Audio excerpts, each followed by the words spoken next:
आदेश कुशवाहा।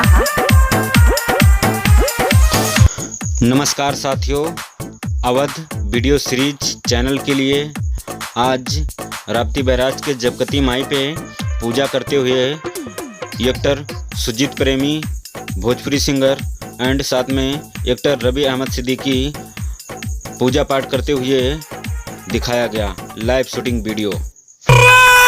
चिरागों में भी रोशनी होगी, आवाज में भी साज होंगे, पर ना होगी हमारी परछाई, ना हमारी आहट। बहुत सूनी बीतेगी ये दिवाली आपकी, जब होगी आपको हमारी जरूरत।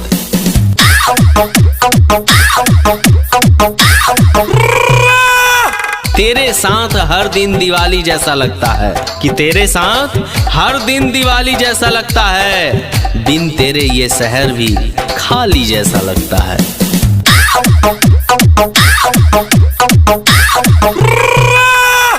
एक दीप तेरे नाम का हमेशा जलता रहेगा। जोरदार म्यूजिक। जमाने भर की याद में मुझे ना भुला देना, जब कभी याद आए तो जरा मुस्कुरा देना। जिंदा रहे तो फिर मिलेंगे, वरना दिवाली में एक दिया मेरे नाम का भी जला देना।